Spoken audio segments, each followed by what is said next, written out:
하나님 말씀은 신약성경 히브리서 9장 15절에서 17절까지입니다.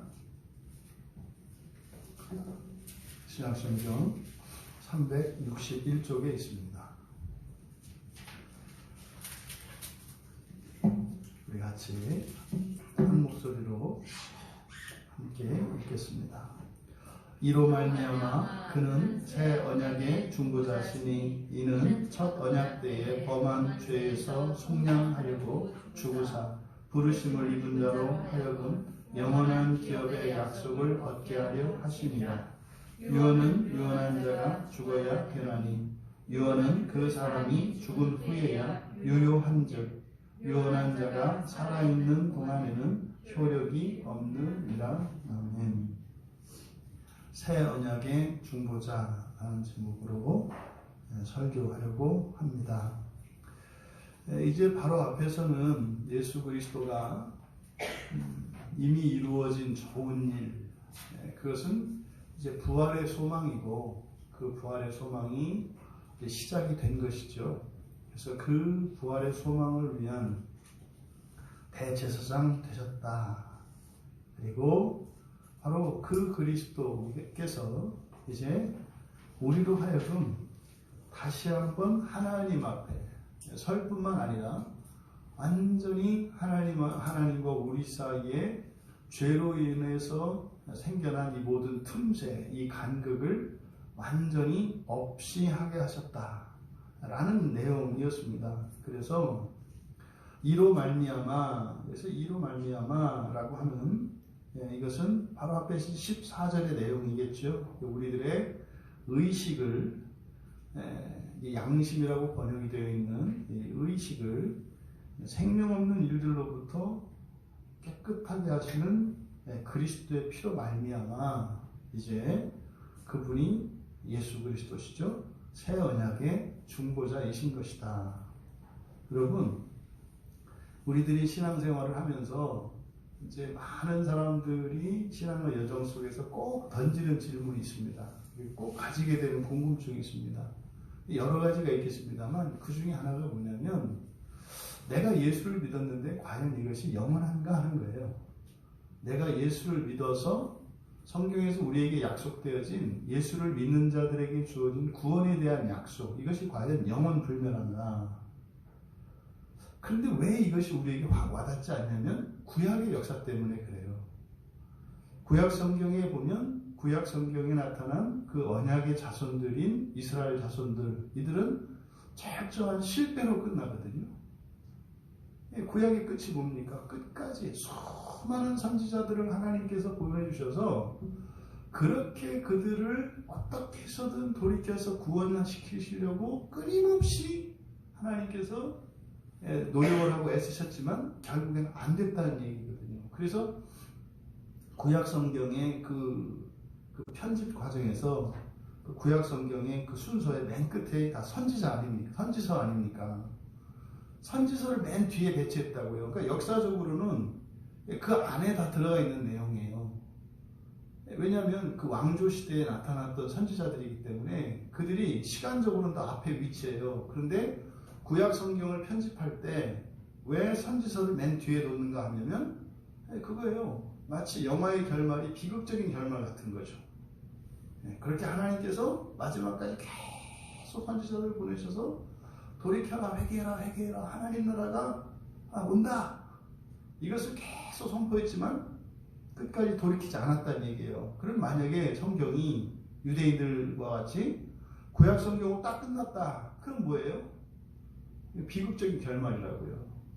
비극적인 결말이에요. 결국에는 안 되네라고요. 안 되네. 그래서 유대인들은요. 그러면 이렇게 구약 성경 말씀으로도 안 되고 율법으로도 안 되고 선지자들로도 안 됐어요. 근데요. 그러함에도 불구하고 우리를 완성시키실 그분. 그래서 메시아가 결론으로 난다고요. 왜?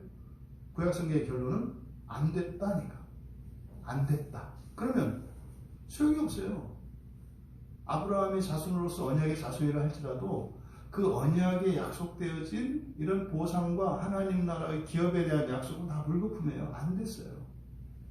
그러니까 이 사람들은 한 가지 결론에 다다르게 되는 거예요. 오직 메시아가 다시 오실 때까지. 그래서 메시아만 기다리고 있어요. 그러다 보니까 율법의 정신과 또 이 율법 안에 담겨있는 하나님의 사랑은 보이지 않아요. 왜요? 어차피 안 되는 거니까. 근데 또 안 할 수 없으니까.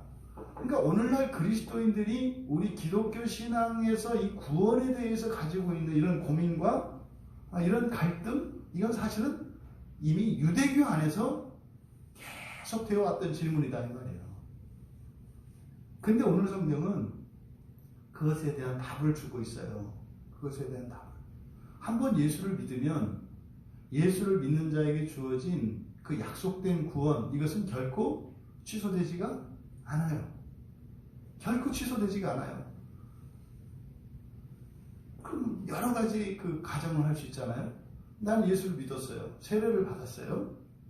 세례를 받아야 그 사람의 믿음의 증거예요. 세례는 반드시 받아야 합니다. 그러면 세례를 받고요. 그 뒤로 교회를 안 나왔어요. 예를 들어서 어떤 사람이. 교회를 안 나온 정도가 아니라 그냥 아예 절간으로 가버렸어. 또 가끔 그 스님들 보면은 스들 중에 옛날에 뭐 집사하고 뭐 이랬던 사람들이 있죠. 승하는 사람들이 있어요. 그럼 이 사람들은 어떻게 돼요? 이 오늘날 우리들이 가지고 있는, 그러니까 구약의 유대인들이 가지고 있었던 이 구원관을 가지고는 답을 못 내려요. 왜요? 어떻게 답을 내려도 이게 개운치가 않아요. 단칼에 안 된다 하면은 또 나라고 또 그러지 말라는 법이 없거든. 왜? 그 사람도 그렇게 되기 전에, 그 절간에 가서 지금 목탁도 드리기 전에는 한때는 뜨거운 집사였다고요. 자기가 그렇게 될 줄 몰랐어요. 그래서 이제 말은 그것을 보면 그때 그 사람이 과거에 그 교회에서 했던 것들과 이런 신앙 고백들은 가짜였다, 이렇게 이제 결론을 내릴 수 있어요. 말은 쉽죠. 근데 당신이 그 사람이 되지 않으려는 보장은 없어요. 그러니까 이걸 아니다 이래도 또 찜찜한 거예요. 또 그래도 이 구원은 틀림없다, 이것도 또 찜찜한 거예요. 왜요? 그렇게 하면 또 이제 교회에 있는 교인들이 다 나갈 것 같단 말이에요.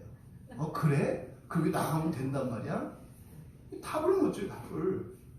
그러니까 사실은 이럴 수도 없고 저럴 수도 없고, 그러니까요 그냥 사람들이 가운데다가 줄을 쫙 꺼놓고 이 줄 위에 서라, 이게 뭡니까? 이게 신율법이에요. 신율법. 그러니까 일명 복음이라 일컬어지는, 그러니까 이제 뭐라 그래야 되나요? 일명 복음이죠. 일명 복음. 대부분 지금 사람들이 이야기하는 복음은 참 복음이라기보다는 일명 복음이에요. 그러니까 사실은 이거를 유사복음이라고 하는데, 유사복음은 또 가짜가 되니까. 이게 또 가짜는 아니지만 이게 온전한 것이 아니기 때문에, 그래서 일명 복음이라고 하는 이것은 신율법, 새 언약이 아니라 신율법으로 주어지는데, 이게 어떤 형태로? 교리의 형태로 우리들에게 주어져 있어요. 그러니까 각 교단에서 가지고 있는 이 교리들은 신율법이에요. 신율법. 그러니까 이것은 일명 복음이라 하는 것입니다. 일명 복음이라고 말하는 것은 뭡니까? 복음이라고 하긴 하는데 그게 복음인지는 잘 모르겠는 거죠. 이게 구약의 유대인들이 가지고 있었던 신앙관이에요. 구약 성경에 나타난 하나님의 이런 모든 율법들, 이런 모든 명령들, 이게 복음으로 그들에게 받아들여집니까? 하나님 말씀이니까 좋은 거다, 이렇게 얘기를 해요.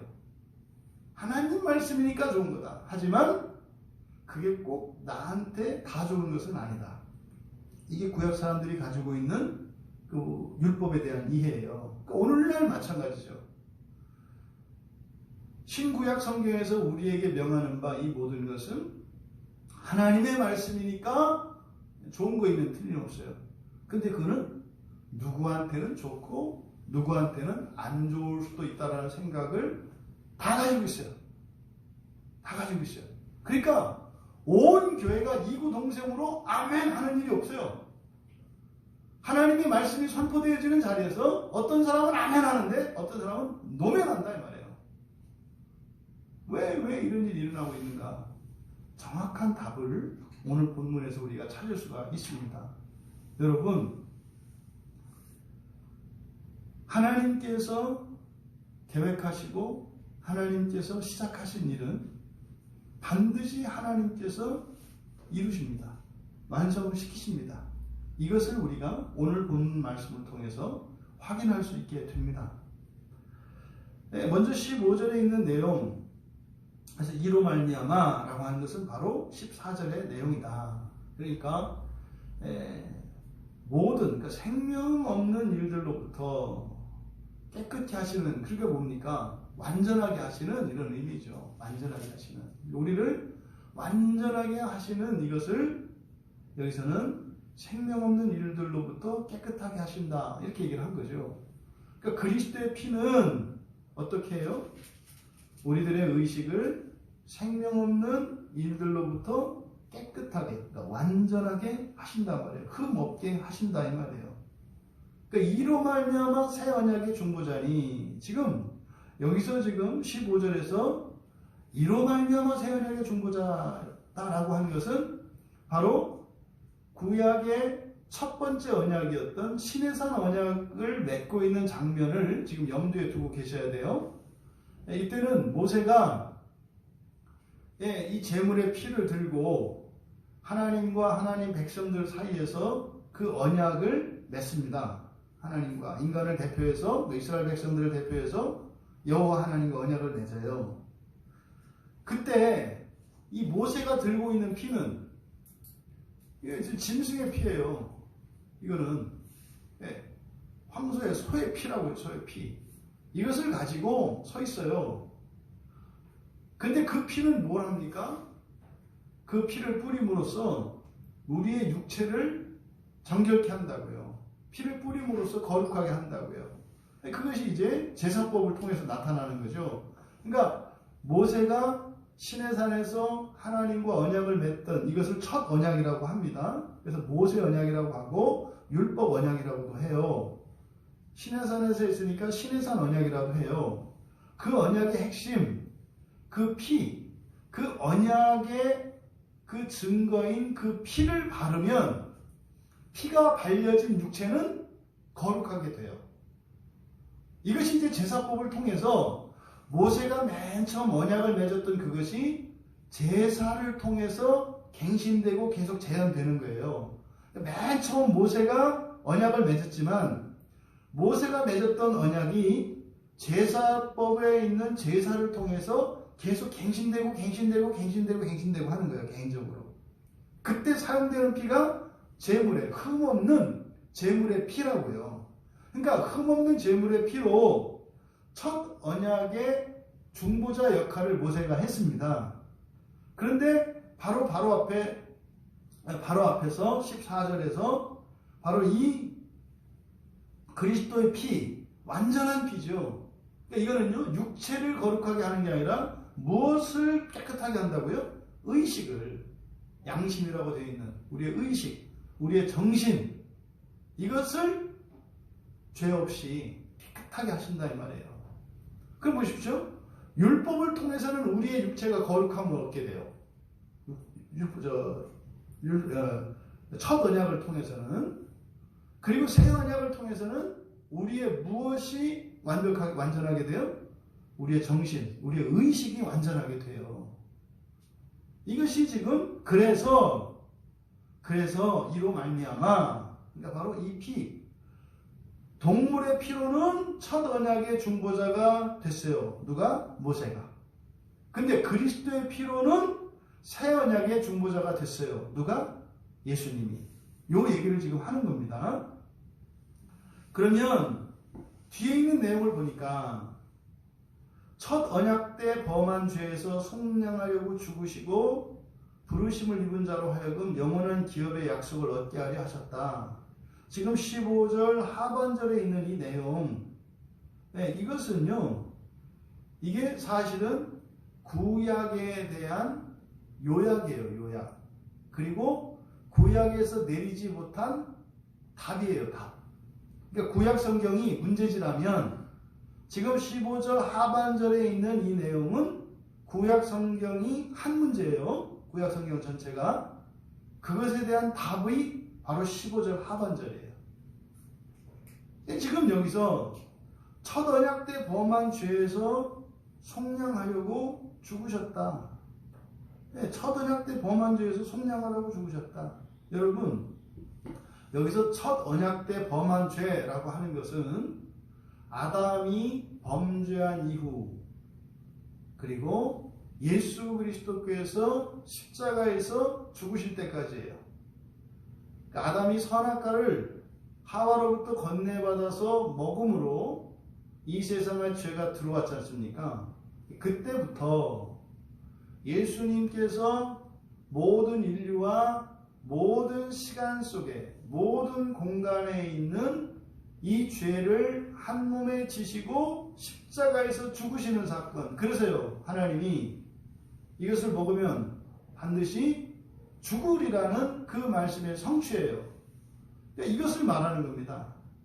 그러니까 첫 언약 때 범한 죄는 단순히 좁게 보면 이스라엘 백성들이 시내산 언약 이후에 그들이 패망한 이런 역사적 기간을 말하고, 이것을 인류 전체로 확장시키면 아담으로부터 예수 그리스도께서 십자가에서 죽으실 때까지의 모든 죄를 말하는 것이다. 그러면요, 아담도 범죄하고 에덴 동산을 떠났어요. 아담은 실패한 인생이란 말이에요.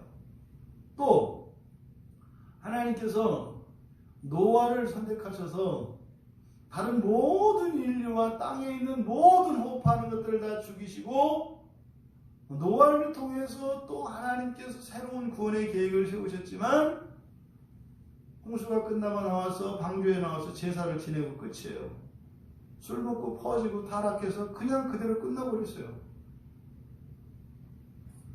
그러다가 또다시 하나님께서 아브라함을 부르셔서 아브라함을 통해서 또다시 구원의 일을 시작을 하신 거죠. 그런데 결국에는 하나님께서 주셨던 법을 완전히 왜곡하고 뒤섞어버려서 하나님의 말씀도 후대의 사람들이 제대로 알아들을 수도 없었고, 또 그것을 따라 살려고 해도 살 수 없는 그런 환경이 조성이 됐어요. 그래서 결국은 망해버렸어요. 그러면요, 그럼 뭐예요? 하나님의 언약이라는 게 확실한 게 아니네요. 그렇잖아요. 이게 지금 오늘날 우리 교회 안에, 기독교 한국 교회 안에 그대로 지금 주어져 있는 거예요. 그러니까요, 대부분 지금 교회의 상황이 어디에 있어요? 구약 성경 끝에 있어요. 신약으로 넘어오지를 못하고 있다고요. 그러니까 많은 신약 성경을 얘기하고 복음 얘기하는데 결국에는 다 구약 성경을 용어만 바꾸어서 설명을 한다 이 말이에요. 그러니까 답이 없어요, 답이. 그런데 지금 히브리서 기자는 그 첫 언약 때 범한 이스라엘 민족의 실패, 아담의 실패, 노아의 실패, 이 모든 걸 말하는 거예요. 이것을 속량하시려고 죽으셨대요. 이게 뭡니까? 바로 예수 그리스도의 십자가 사건은 아담의 타락으로 말미암아 인류에게 주어진 그 죄책과 오염의 문제가 해결이 되는 것이요. 또 아브라함을 택하시고 아브라함과 맺으셨던 그 언약의 후손들이 실패한 것을 다시 회복시키기 위해서 죽으셨다. 이렇게 말씀을 하시는 거예요. 그러니까요, 바로 성경에 나온 딜레마, 이것이 가깝게는 유대인들의 딜레마고 실제적으로는 우리 오늘날 그리스도인들의 딜레마예요. 왜 예수를 믿었는데 그렇게 예수 그리스도를 믿는 자들로 거룩한 삶을 살지 않고 왜 그냥 세상 사람이나 예수를 믿는 사람이나 믿지 않는 사람이나 별반 다르지 않게 살아가는가? 이거예요, 이거. 하나님의 은혜를 믿고 세상이 창조되기 전부터 예정함을 입었고, 그래서 거기 택하심을 받아서 이 세상에 태어났고 예수를 믿고 그리스도인이 되어서 이제는 세례를 받고 이 땅이 아니라 저 하나님 나라의 영광을 바라보며 살아가는 사람이 됐는데 사실은 자기에게는 아무 의미가 없어요. 왜 이런 일이 일어나는가?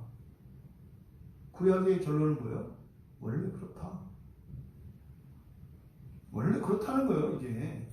원래 그렇다. 실패나 이런 게 아니라 원래 그렇다. 원래 그렇다. 첫 언약으로 이룰 수 있는 게 아니라 원래 그렇다. 원래 그렇다. 그러니까 언약은 첫 언약으로 끝나는 것이 아니라 언약은 무엇으로 완성이 되는 거예요? 새 언약으로 완성이 되는 거야. 첫 언약으로 시작을 해서 새 언약으로 완성이 되는 거다. 이게 예레미야 31장 31절에 예레미야 선지자의 예언이라고요. 새 언약이 있을 것이다. 이거는 니들이 죄를 졌으니까 새 언약이 있을 거야. 이런 의미가 아니에요. 첫 언약은 폐기되고 새 언약이 나타날 거야. 이런 의미가 아니에요. 시행착오를 거치고 결국은 좌절하고 절망할 수밖에 없는 것이 뭐예요? 첫 언약이에요. 첫 언약. 그 첫 언약은 하나님으로부터 택함을 받고 하나님의 율법을 받은 이스라엘 자손들만 첫 언약에서 절망하는 게 아니죠. 이방인들도 똑같이 절망을 합니다. 그러면 이방인들에게 있어서 첫 언약은 무엇과 같겠습니까?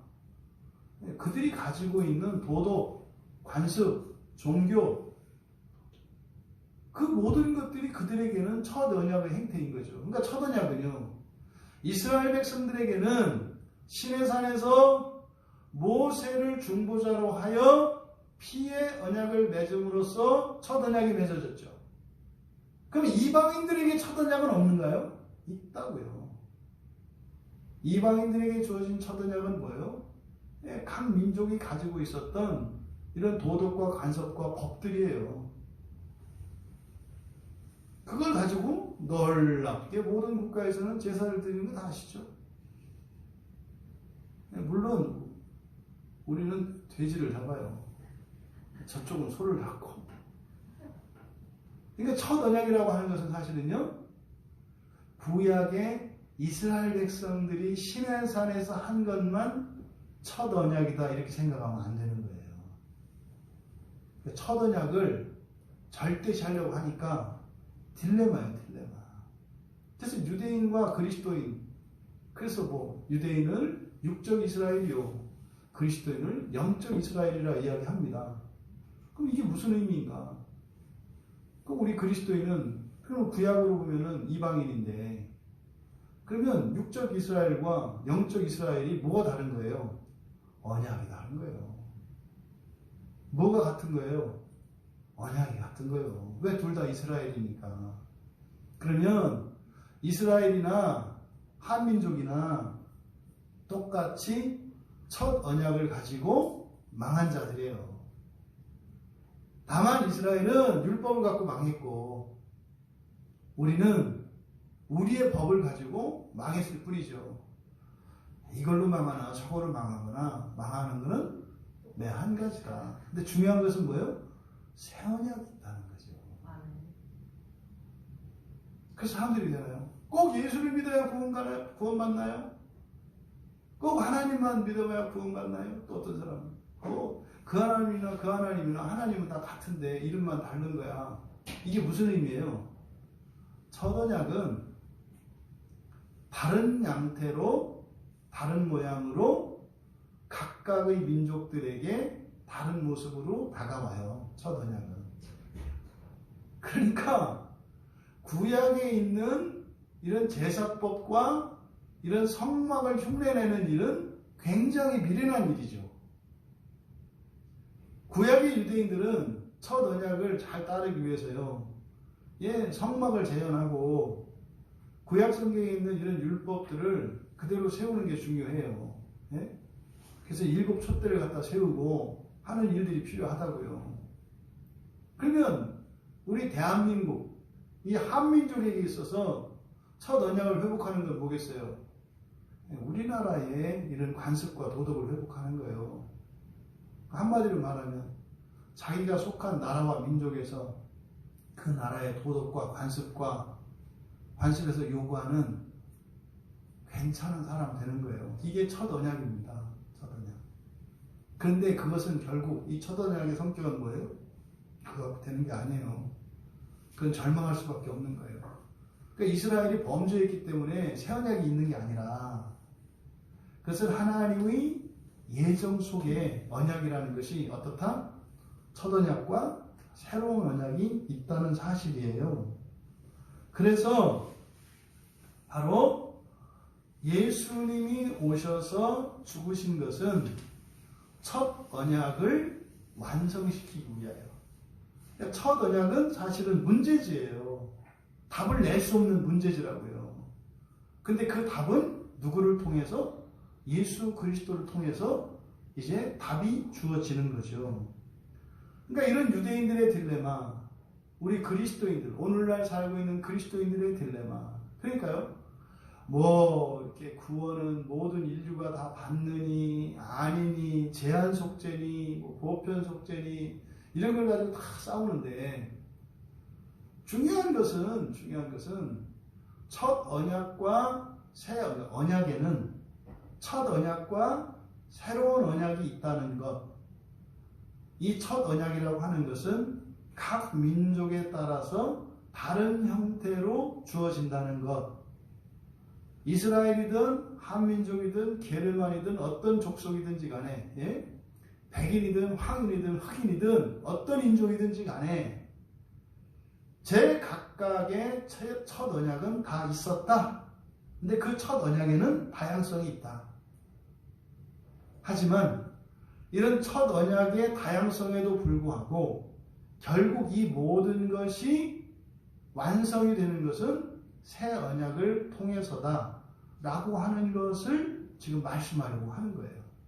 그래서 예수 그리스도께서 죽으심으로 구약의 실패가 아니라 어떻게 됐다는 거예요? 거기서 속량을 받았다는 거예요. 그럼 보세요. 예수 그리스도께서 죽으셔서 속량하시기 이전과 이후가 어떻게 다른가? 그럼 예수님이 십자가에 죽으심으로 바로 첫 언약 때 범한 모든 죄가 속량되지 못한 상태의 이스라엘과 예수 그리스도께서 십자가에서 속량하시고 난 그 이후에 이스라엘이 어떤 차이가 일어나요? 속량받기 이전에는 하나님으로부터 부르심을 받았잖아요. 이제 로마서하고도 이게 연결이 되는데 부르심을 받았잖아요. 그리고요, 부르심 받은 사람들은 예정된 사람들이에요.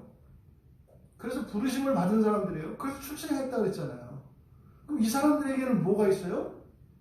그 영원한 기업의 약속이 있어요. 그러면 예정된 사람, 선택하신 사람, 선택하시고 부르셨어요.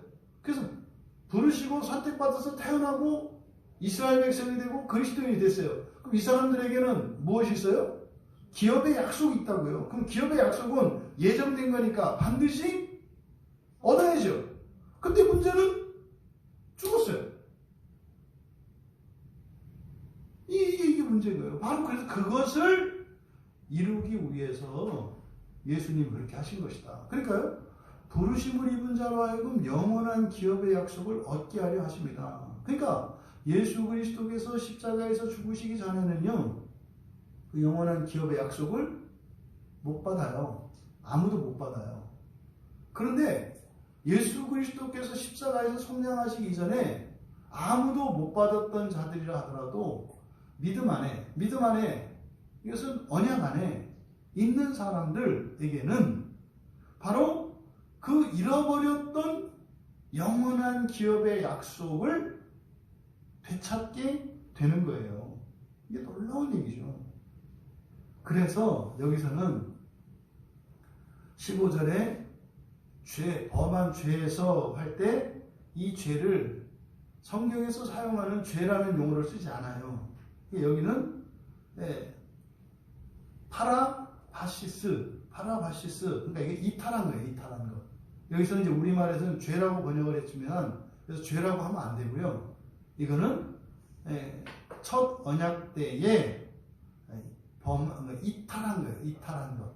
이탈한 것. 그러니까 완전히 끊겨진 것이 아니라 어떻게 했다? 길에서 잠깐 벗어났다고 표현을 하는 거예요. 이게 지금 뭐예요? 구약의 역사가 멸망으로 끝났지만 끝난 게 아니었다. 길을 잃고 떠난 거였다. 근데 아주 떠난 것도 아니에요. 바라바시스니까 바로 나란히 걷는 거예요. 그 옆에 따라 걷는 거예요. 이게 꼭 교회 안에 이런 얘기잖아요. 교회를 다녀. 예수를 믿어. 믿긴 믿는데 어떻게 해요? 나란히 가. 이렇게 나란히 가. 그러니까 될 듯 안 될 듯 나란히 가. 그러니까 이 딱 완전히 일치하는 것도 아니고 또 이렇게 완전히 멀어지는 것도 아니고 왔다가 갔다 하면서 나란히 가. 이걸 지금 파라바시스라고 하는 거예요.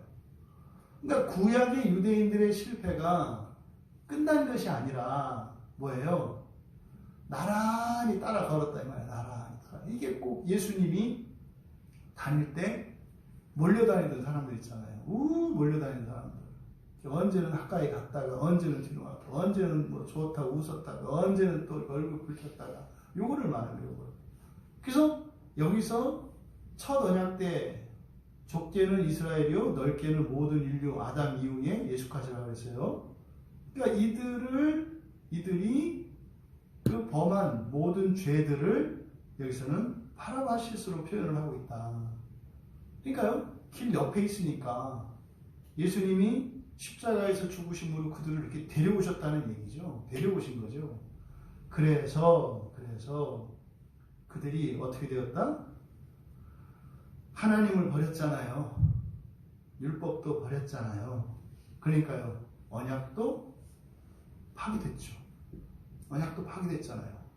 그러면 그 영원한 기업의 약속도 이제는 폐기돼 버린 거죠. 근데 그랬던 그들을 바로 다시 그 약속을 받게 하시는 분이 새 언약의 중보자시라는 거예요. 실패했던 자도 다시 회복시키시는 이것이 새 언약의 중보자다. 그러면 16절과 17절은 왜냐하면 이렇게 해서 앞에 있는 내용을 설명을 합니다. 그러면 16절은 그렇게 돼 있어요. 왜냐하면 유언은 그 사람이 죽은 후에야 유효한즉 아니죠. 왜냐하면 유언은 유언한 자가 죽어야 되기 때문이다. 왜냐하면 유언은 그 사람이 죽은 후에야 유효한즉 유언한 자가 살아있는 동안은 효력이 없느니라. 왜 갑자기 이거를 유언이라고 번역을 했을까? 이 디아테케 언약이거든요. 언약이라는 단어를 성경에서 이제 우리 한글 성경에 이걸 이렇게 번역을 했죠.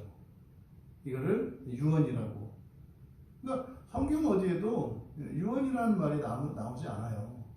야곱이 죽을 때 축복하면서 자녀들에게 얘기할 때 따로 뭐 유언했다 그러는 게 아니라 이러한 것들을 말했다 그래요. 죽으면서 말하는 걸 유언이라고 하잖아요.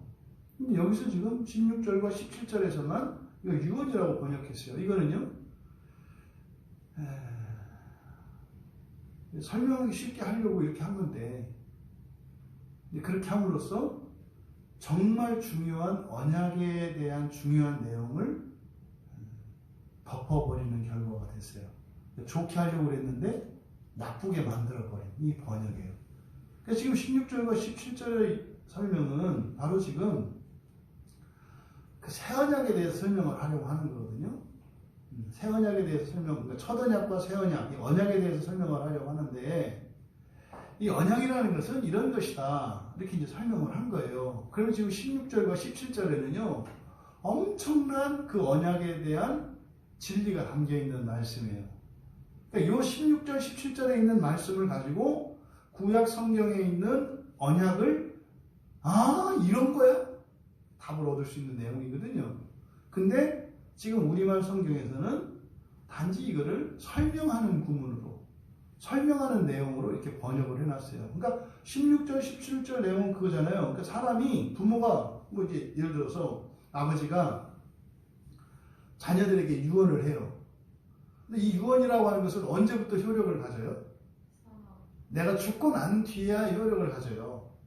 내가 유언한 걸 갖다가 그걸 훔쳐갖고 살아있는 아버지한테 유언대로 하시오. 이 얘기는 달라는 얘기가 아니라 죽으란 얘기거든요. 그래서 그 탕자의 비유에서 내 상속재산을 주십시오 라고 하는 게 뭐예요? 죽으란 얘기예요. 죽으란 얘기. 이게 뭐예요? 우리들이 하나님 이걸 주십시오 이렇게 하면 하나님 죽으란 얘기예요. 죽으란 얘기. 이 지금 그 얘기를 하는 거예요. 그러니까 유언이 효력을 가지려면 어떻게 돼요? 죽어야 된다는 거예요. 죽어야 된다. 그러니까 지금 예수님의 죽음이 그러니까 뭡니까? 그 언약을 완성시키기 위해서 죽으셨다고 지금 설명을 하는 거잖아요. 근데 이거를 우리들의 일상생활에서 일어나는 유언의 문제로 바꾸어 놓음으로써 이게 예수 그리스도의 죽음이 그 언약에 대해서 어떤 효력을 미치는 것이고 왜 예수 그리스도께서 새 언약의 중보자 되시는데 죽으셔야 했는가? 더 나아가서 바로 구약의 언약 때마다 드려졌던 그 제물들의 죽음, 그 피잖아요. 그것의 의미가 무엇인지를 지금 가르쳐 주려고 하는 건데 단지 예수님이 너희들에게 약속하신 이것은 반드시 되셔. 왜? 예수님이 죽으셨기 때문에 그러니까 예수님이 하셨던 말씀은 유언과 같은 건데 죽으셨으니까 그 유언은 효력이 있는 거야. 이런 식으로 지금 이제 설명을 하려고 이렇게 번역을 했다 이 말이죠. 근데 이거는 유언이라고 하면 안 되고 그냥 언약이라고 해야 돼요. 그냥 언약. 그러면 내용이 좀 어렵다고요. 언약은 언약한 자가 죽어야 된다. 이게 지금 엄청난 얘기예요. 우리들이 가지고 있는 생각과 완전히 다른 가르침이라고요. 직역하면 어떻게 돼요? 왜냐하면 이것도 직역하면 이렇게 됩니다. 우리말은 너무 의역을 해놨어요. 직역을 하면 이렇게 돼요. 왜냐하면 언약이 있는 곳에는 그것이 성취되기 위해서 반드시 죽음이 있어야 하기 때문입니다. 다시 한번요. 왜냐하면 언약이 있는 곳에는 그것이 성취되기 위해서 반드시 죽음이 있어야 하기 때문이다. 이거를 아버지가 유언하고 죽고 자식이 물려받는 이렇게 이해하시면 안 돼요. 이걸 그냥 있는 그대로 언약이라는 게 이런 거다. 언약이라는 게 이런 거다. 여기 굉장한 신비가 담겨있는 말씀이에요. 여러분, 그러면 구약에 있었던 언약들이 있어요. 맨 처음에 아담과 언약을 맺으시잖아요. 아담과 언약을. 그리고 실제로 아담과 맺으신 언약에 대한 내용은 구체적으로 잘 나오지 않는데 다만 그 생명나무와 선악의 지식을 알게 하는 나무를 두시고 그 선악의 지식을 알게 하는 나무의 열매를 먹지 말라는 거였어요. 먹으면 죽을 거라는 거였어요. 근데 성경 전체 내용을 보면 초점은 죽는 게 아니에요. 생명나무의 열매를 먹으면서 계속 살아. 언제까지? 하나님 될 때까지. 그게 어떻게 일어나요? 예수께서, 하나님께서, 창조주 하나님께서 형상을 가지신 분이라는 걸 알게 되고 그분이 이 세상에 오셔서 우리들을 변화시킬 거예요. 그래서 그때 새 언약이 있을 거예요. 그러니까 첫 언약은 사실은 성경에 나타난 최초의 언약은 바로 창세기 1장에서 아담에게 주셨던 최초의 약속이죠. 뭐예요? 이 세상의 모든 것을 네가 너에게 다 주신 거죠. 정복하고 다스리게 하시겠다고 약속하신 거잖아요. 근데 그때는 그냥 약속만 있어요. 그런데 언약이라고 하는 것은 쌍방 간의 합의가 되어지는 거예요. 그래서 언약은 실질적인 최초의 언약은 선악과에서 선악과를 따먹지 말라고 하는 이게 이제 아담과 하나님 사이에서 인격적으로 맺어진 최초의 언약이에요. 근데 그 언약의 내용은 자세히 있지 않아요. 왜? 뒤에서 계속 설명할 거니까. 그래서 에덴 동산에서 하나님께서 아담에게 하셨을 언약의 내용을 우리가 성경 전체를 살펴보면 다 알 수 있는 거예요.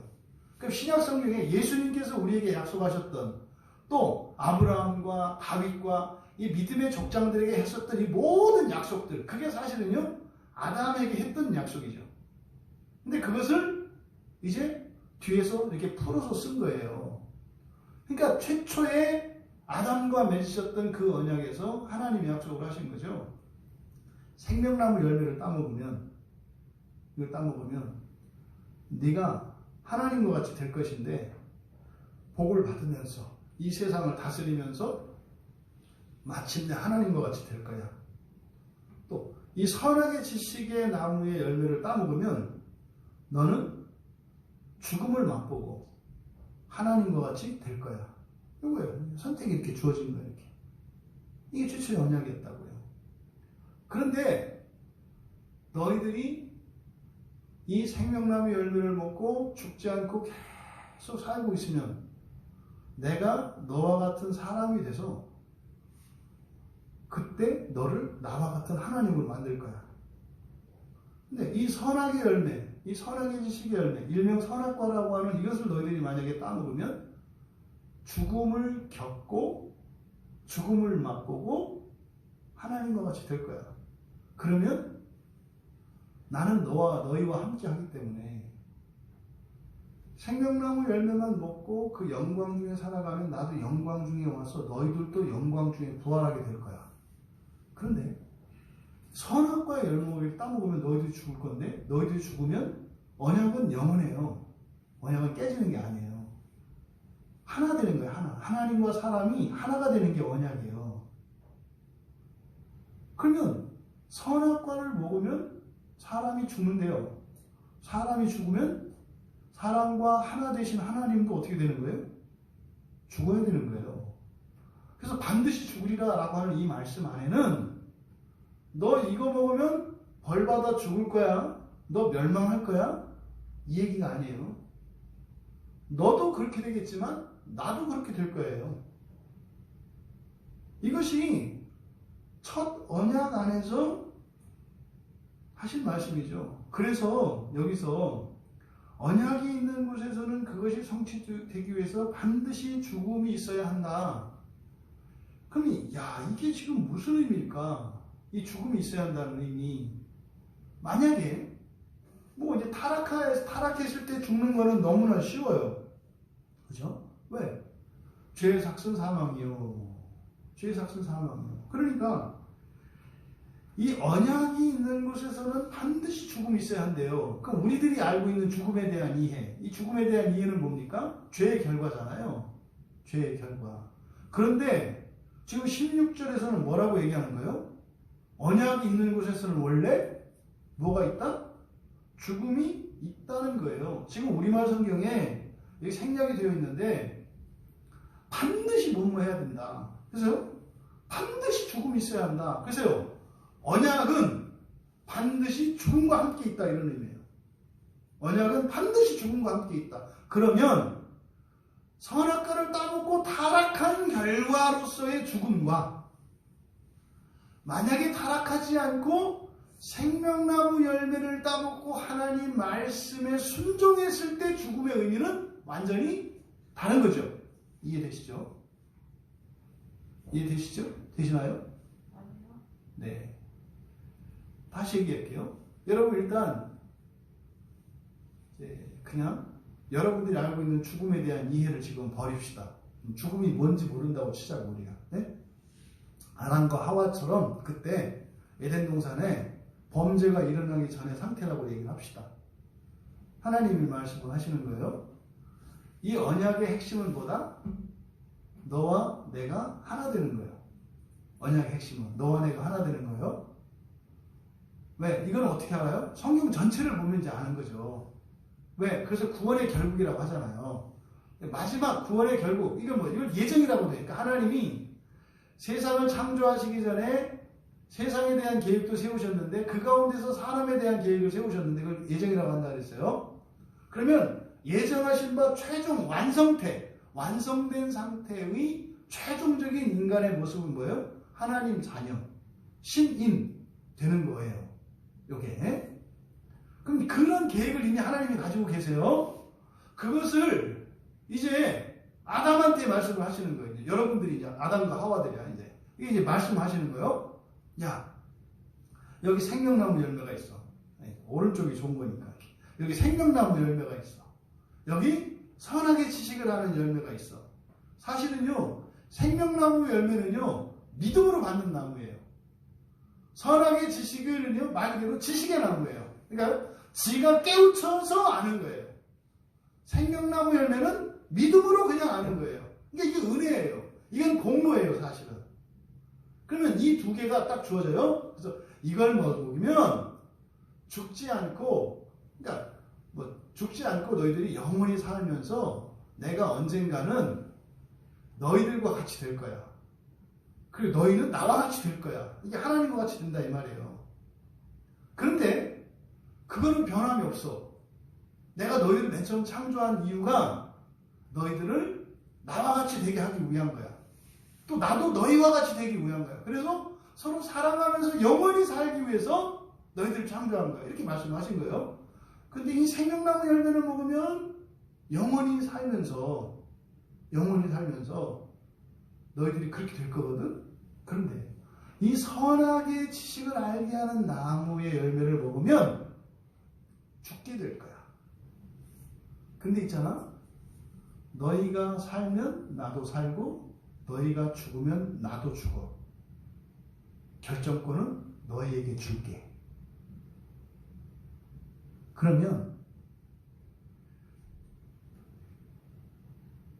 우리가 생각하는 죽음이라고 하는 것은 죄의 결과로서 부정적인 거잖아요. 그러면 이때 만약에 불순종하지 않고 생명나무 열매를 따먹는다면 죽지 않고 영원히 살아서잖아요.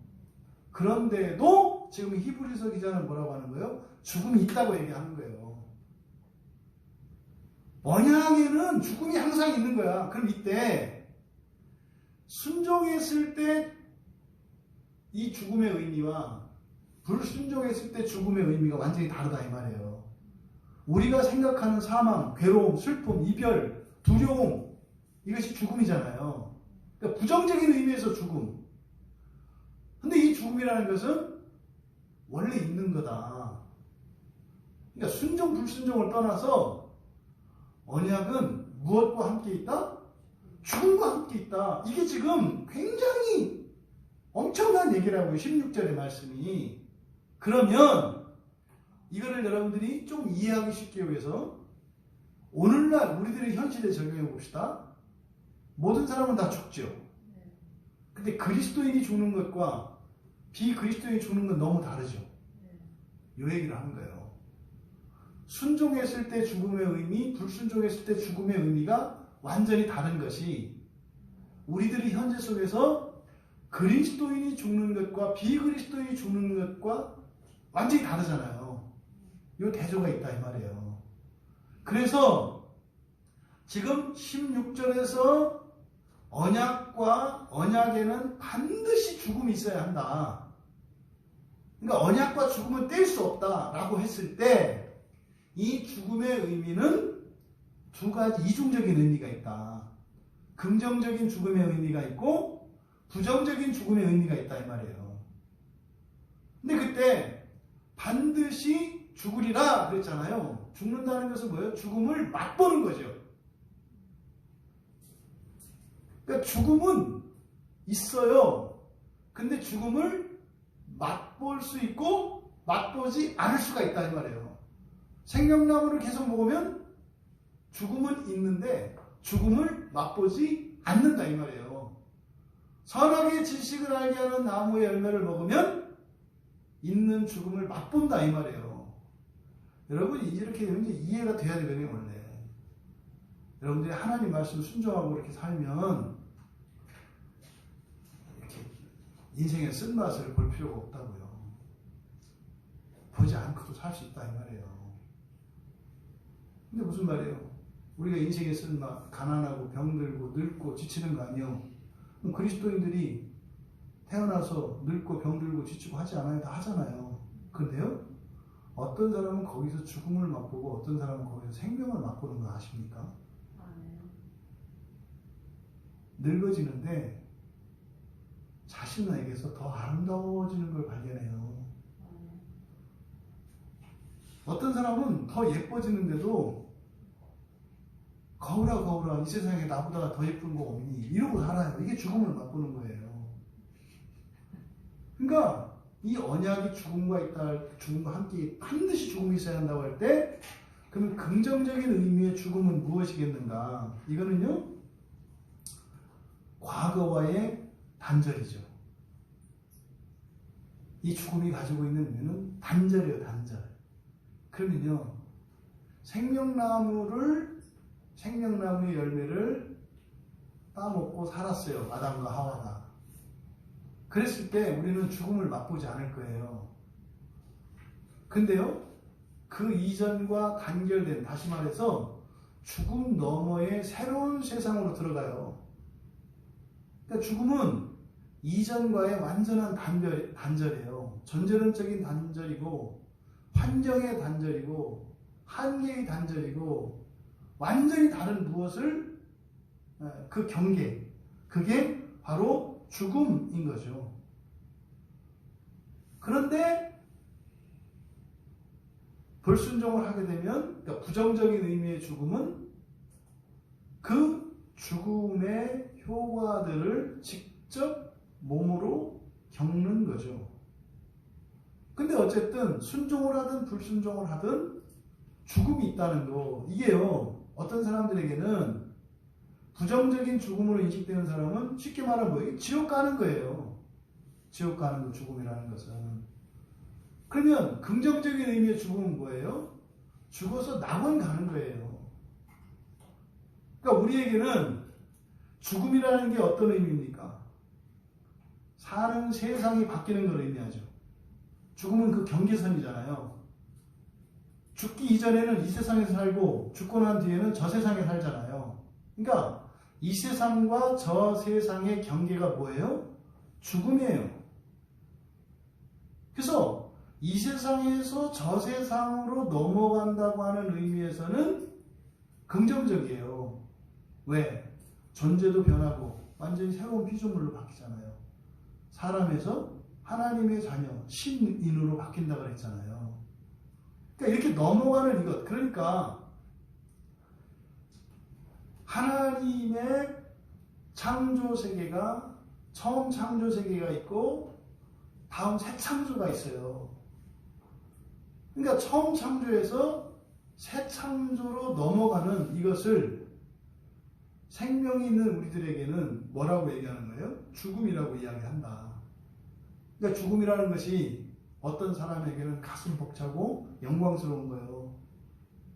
근데 어떤 사람에게는 그 죽음이라고 하는 것이, 어떤 사람은 그 죽음을 통해서 하늘로 이렇게 비약하는 사람이 있고, 어떤 사람은 죽음 속으로 들어갔다가 비약하는 사람이 있다 이 말이죠. 그래서 이 죽음이라고 하는 것은 언약과 함께 있고, 언약이라고 하는 것은 바로 죽음에 대한 약속이 있다는 거예요.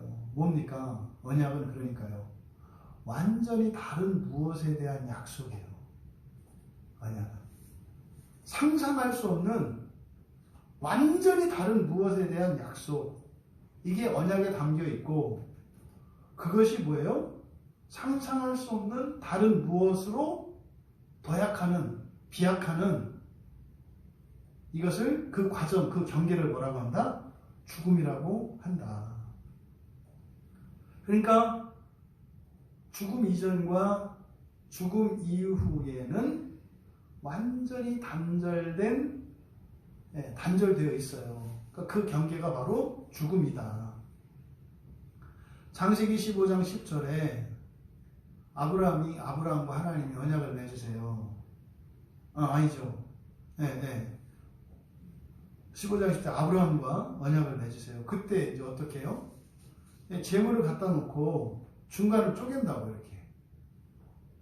재물의 반을 쪼개가지고 그 사이를 이렇게 지나가잖아요. 이걸 이제 횃불 언약이라고 해요. 그러니까 거기에도 뭐가 있어요? 죽음이 있죠. 항상 언약식에는 항상 죽음이 있어요. 항상. 그러니까 우리는요, 너 이거 지키면 이렇게 되는 거야. 겁먹느라고 너 이렇게 지키면 벌 받을 거야 이러잖아요. 그러니까 이 언약에 있는 죽음의 의미를 우리가 부정적으로만 생각을 한 거죠. 하나님의 의도를 못 알아챈 거예요. 그래서 창세기 2장 17절에서 맨 처음에 아담과 언약을 맺으실 때 반드시 죽으리라 그러셨잖아요. 그러니까요, 이것을 먹는 날은 반드시 죽으리라 그랬잖아요. 근데 이걸 먹지 않고 생명나무의 열매를 먹어도 죽어요, 안 죽어요? 죽어요. 근데 의미가 달라. 하나는 긍정적인 의미에서 죽는다는 것은 뭐예요? 새로운 피조물이 되는 걸 말하고, 이 선악과를 먹어서 죽는 부정적인 의미의 죽음은 뭐예요? 죽음을 맛보는 게 된다 이 말이죠. 그래서 그 뒤에 이런 고통과 수고가 더해지고 저주가 들어오는 거 아니에요. 출애굽기 12장 23절에서 이들이 이제 출애굽할 때 그때 이제 6월절 날 6월절 어린 양을 잡아가지고 문설주 이제 문 양쪽 그리고 위 아래 그래서 거기다가 이제 피를 바른단 말이에요. 이렇게 피를 바르면 여호와께서 그 문을 넘으신다 그래요. 넘으신다. 그리고 멸하는 자에게 천사죠. 너희 집에 들어가지 않겠다. 그래서 거기는 죽음이 완전히 상반되는 모습으로 나타내죠. 그러니까 그날 6월절의 그 밤에 애굽에 죽음이 임했죠. 왜? 죽음의 사자가 왔어요. 그러니까 죽음이 이미 임했잖아요. 그죠? 그런데 죽음이 임했는데 완전히 다른 결과가 나타나요. 하나는 통곡 소리가 나고 다 죽어요. 근데 하나는 자유를 얻어요. 하나는 완전히 죽고 멸망해버리고, 하나는 노예에서 자유인이 되는 도약이 일어난다고요. 그러니까 그날 밤 6월절 그날 밤에 죽음이 임하는데, 누구는 거기서 자유를 얻고 누구는 거기서 자신의 자유와 즐거움과 영광과 모든 것을 다 잃어버리고 죽음을 맛보게 된다고요. 시내산에서 언약을 맺을 때 출애굽기 24장 8절에 그때도요, 피를 백성에게 뿌린다고요. 피는 뭐예요? 죽음이에요. 죽음. 피가 뿌려지는 것, 6월절 그날 밤에 죽음의 천사들이 애굽에 임했던 것 똑같은 거예요. 똑같은 거예요. 그래서 여호와께서 이 모든 말씀에 대하여 너희와 세우신 언약의 피니라. 이게 뭐예요? 언약의 피는 죽음이라고요. 그러니까 이 언약을 통해서 우리들에게 약속이 주어져요. 어떤 약속? 그 이전과 이후가 완전히 달라지는 약속이 주어져요. 그런데 죽음을 맛보고 언약이 성취되는 것과 죽음을 맛보지 않고 언약이 성취되는 두 가지 선택이 주어진다. 그러니까 지금 이 16절에 있는 내용은요, 엄청난 내용인 거예요. 여러분들이 예수를 믿으셨잖아요. 세례를 받으셨잖아요. 거기에는요, 죽음이 있다는 거예요. 이렇게 여러분들이 예수를 믿는 거. 그래서요, 그리스도와 함께 죽고 십자가에 못 박는다고 하는 의미가 이상한 얘기가 아니라 뭐예요? 이전 것은 다 벗어버리고 새로운 것을 입게 되었다는 의미라고요. 어기면 벌 받는다, 어기면 너 인생이 꼬일 거다, 이런 얘기가 아니라 가장 중요한 것은 16절에서 지금 강조하고자 하는 게 뭐예요? 하나님의 언약에는 반드시 죽음과 함께 있다. 그 언약은 뭐예요? 그저 이 세상에서 더 조금 나아지고 이런 게 아니라 완전히 다른 새로운 새하늘과 새 땅에 대한 약속이다. 이게 지금 16절에서 우리들이 얻어야 되는 교훈이다. 그래서 이것을 뭐라고 썼다? 왜냐하면 언약이 있는 곳에는 그것이 성취되기 위해서 반드시 죽음이 있어야 하기 때문이다. 그런데 죽음을 맛보지 않고 이것은 여러분의 선택에 주어진 거예요. 그런데 그 언약을 이루시는 것은 누구예요? 하나님이시죠. 그건 반드시 이루어진다고요. 반드시. 하지만 그 죽음을 어떻게 처리할 것이냐? 죽음을 처절하게 경험할 것이냐? 아니면 죽음을 경험하지 않고 더약할 것이냐? 요 얘기를 16절에서 하고 있다. 그럼 17절에서는 왜 그러냐? 왜? 그러니까 왜 언약이 이게 죽음과 함께 있어야 되느냐? 왜 반드시 언약에는 죽음이 있어야 되느냐? 언약이 성취되기 위해서는 반드시 죽음이 있어야 한다고 그랬는데 왜 그러냐? 요거를 17절에 설명하는 거예요. 왜냐하면 언약은 죽음 위에서 확고해지고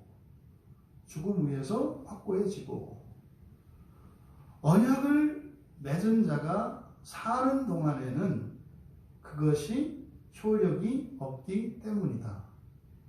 한번 의미를 곰곰이 생각해 보세요. 다시 한번 읽을게요. 왜냐하면 언약은 죽음 위에서 확고해지고 언약을 맺은 자가 사는 동안에는 그것이 효력이 없기 때문이다. 여기서 지금 말씀하고자 하는 바가 뭡니까? 언약이라고 하는 것에 담겨 있는 중요한 내용, 지금과는 비교할 수 없는, 지금으로서는 상상되지 않는 완전히 새로운 무엇에 대한 약속이 있다는 거예요. 언약에는. 그러면 그것이 그 언약이 확고하다라고 하는 것은 분명하게 드러나는 거. 그건 뭐예요?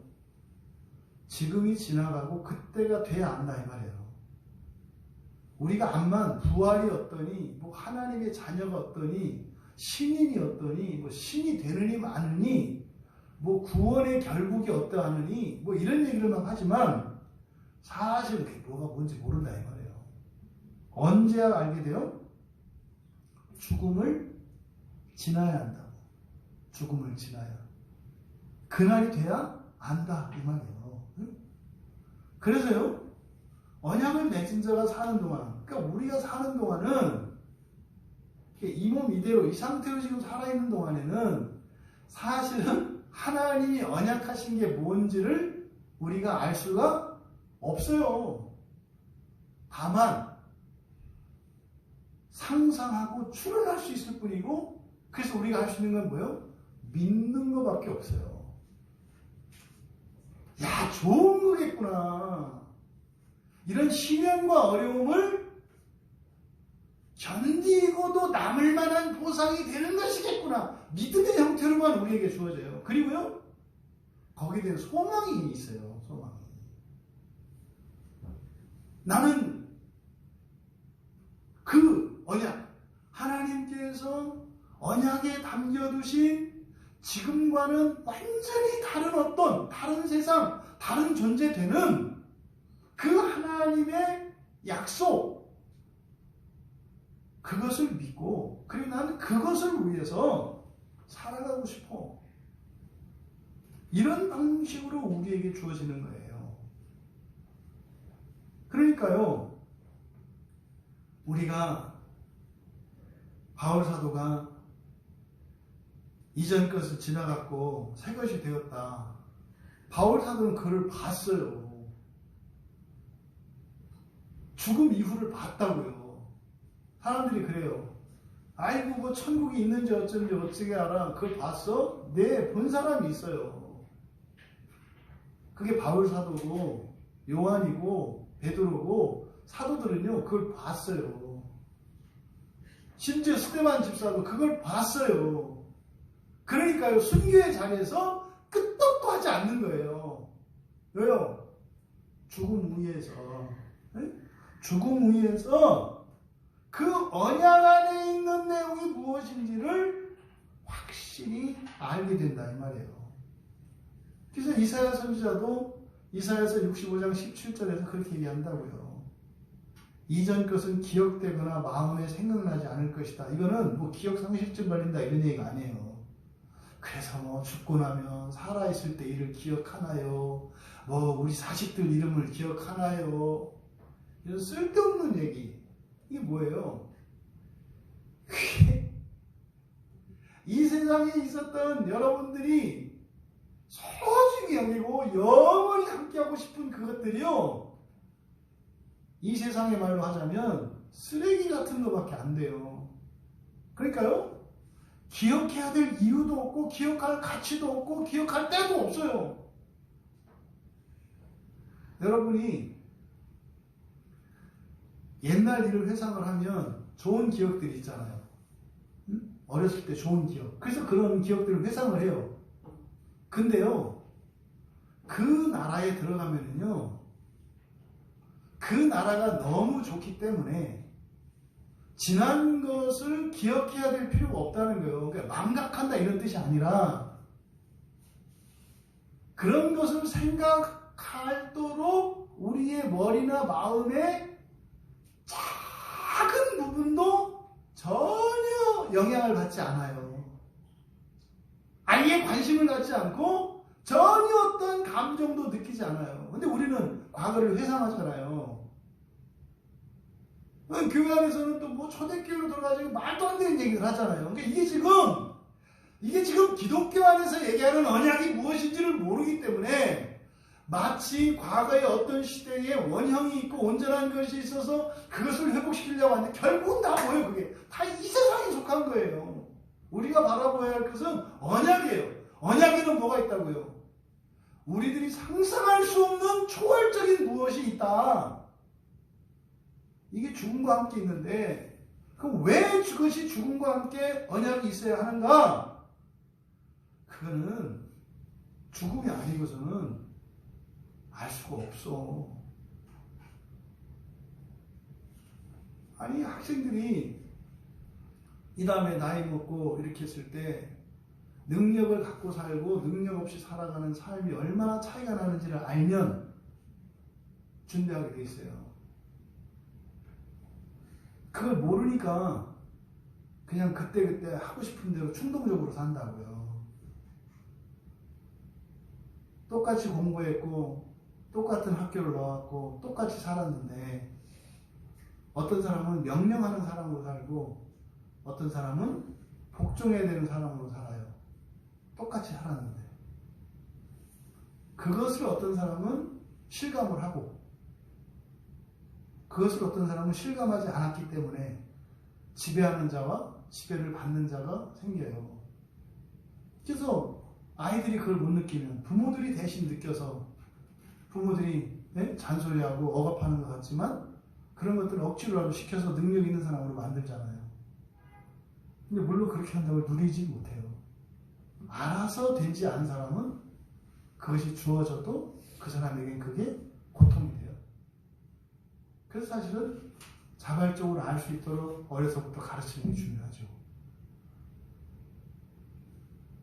그러니까 우리가 이 언약 속에 이 담겨 있는, 그러니까 이 기독교에서 말하는 게 이 언약신학이 뭐 약속이 지켜진다 안 지켜진다 이런 게 아니라 지금 히브리서 기자가 얘기하려고 하는 것은 언약 안에 담겨 있는 게 뭔지 알아?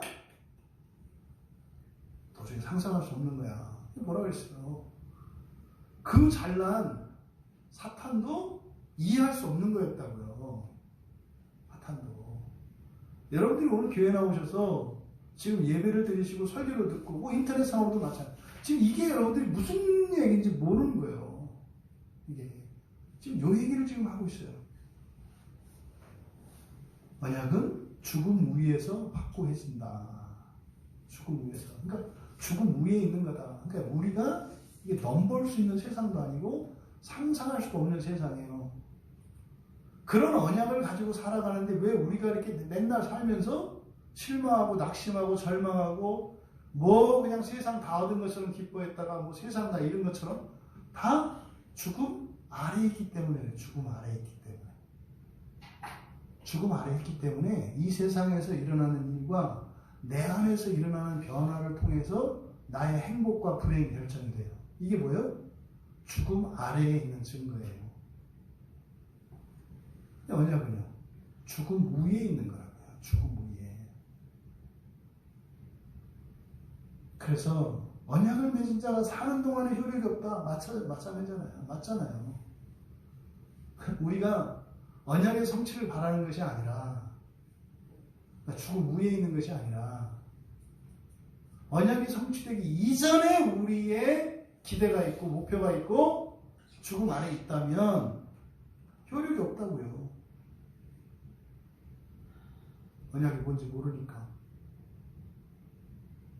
언약이 뭔지 모르니까 효력이 없다 이 말이에요. 언약이 깨진다 이런 의미가 아니라,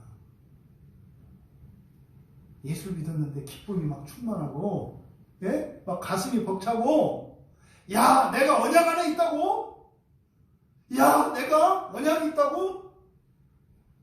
이것이 나를 영광스럽게 하고 당당하게 하고 슬픔 속에서도 눈물이 흐르는데 얼굴에는 미소가 가시지 않는 극심한 질병의 고통 속에 있는데 그 영광, 언약의 영광에 그 희열이 안에 차오르는, 사는 동안에 어디서? 언약? 죽음 아래에서 산다면 그것을 누리지 못한다. 실질적으로 우리가 죽음 위에 서기 전에는, 그래서 언약을 맺은 자가 사는 동안이라는 것은 뭡니까? 죽음 아래에서 사는 걸 말하죠. 죽음 아래에서 사는 동안은 그 언약이 우리에게 실질적인 효력을 미치지 않을 것이다. 하나님의 언약보다 조언이 좋을 것이고, 하나님의 언약보다 주변 사람들의 인정이나 칭찬, 평판이 좋을 것이고, 하나님의 언약보다 지금보다 좀 더 나은 집, 더 좋은 환경, 또 하나님의 언약보다 더 좋은 남편, 더 좋은 아내, 더 좋은 자식, 더 좋은 부모, 더 좋은 직장, 이런 것이 더 가치 있게 느껴질 것이다. 그런 것을 좋아한다면, 그러니까 우리가 죽음 아래에 있다는 증거예요. 언약을 받았는데도 언약의 그 기쁨과 영광을 누리고 살아갈 수 없다는 것이요. 여러분, 말씀을 정리합니다. 여러분들이 그리스도 안에서 새 언약 안에 있다는 것은요, 죽음 위에 있다는 거예요. 죽음 위에 있다는 거. 죽음 위에 있다는 거. 우리들이 붙들고 소원하고 기도 품고 하는 게 뭡니까? 기도 제목을 함고 하는 게 죽음 위에 있는 것이기를 바라요. 네? 죽음 아래에 있는 것이 아니기를 바란다 이 말이에요. 그래서 구약의 이스라엘 백성들은 율법의 의, 이게 어디에 있습니까? 죽음 아래에 있는 거죠. 죽음 아래에 있어요. 이방인들은 우리들은요, 우리들의 관습이나 도덕, 이런 거죠. 또 그리스도인 중에서도 장로교인 우리들에게는 장로교의 무슨 교리나 장로교가 가지고 있는 이런저런 성경에 대한 이해, 이런 거겠죠. 이것은요, 죽음 아래에 있는 거예요. 죽음 위로 올라가면 어떻게 돼요? 모든 것이 하나로 통합됩니다. 아시죠? 엄청난 장대비가 쏟아질 때 그 비를 내리는 구름 위에 올라가면 맑은 하늘이 있다는 거 아시죠? 이게 언약이고 그 경계가 죽음이라는 거예요. 그 죽음. 여러분, 예수 그리스도는 새 언약의 중보자시다. 좋잖아요. 산에 있든 계곡에 있든 한국에 있든 미국에 있든 아프리카에 있든 새 언약의 중보자, 뭔 말이에요? 구름 위로 데려가시는 예수. 네? 거기 올라가면 아프리카 하늘이나 한국 하늘이나 미국 하늘이나 똑같아요. 이야, 그러니 그리스도께서 새 언약의 중보자시라고 하는 이 말씀의 의미를 여러분들이 깨달으시길 바라요. 그래서요, 죽음 아래에 살았던 삶을 단절해야 되죠. 이거를 자기 죽음, 자기 부인이라고 해요. 그리고 우리는요, 거기서 죽는 걸로 자기 부인하는 것을 끝나면 안 되죠. 그러면 그냥 무감각하고 현실 도피적인 이런 삶을 사는 것처럼 그냥 종교적인 인간이 돼요. 실질적으로 우리의 삶에 효과가 없다고요. 그리스도께서 주신 언약이. 그래서 우리는요, 죽음 아래에 있는 것으로부터 단절하고 자기 죽음을 선언해야 되지만, 거기서 우리가 두 번째로 해야 될 것은 뭐예요? 죽음 위로, 그러니까 새 언약으로 들어가라. 새 언약으로 들어가라. 구약의 이스라엘 백성들이 율법을 의지하고 그게 다인 것이냐 살았던 죽음 아래에서 살아가는 그 첫 언약의 삶, 오늘날 우리들이 돈 많고 사회적으로 명성을 얻고 이런 신분을 얻으면 잘 된 것이라고 생각하는 이 첫 언약에서 벗어나 바로 새 언약으로 그리스도를 목표로 그의 모든 것이에요.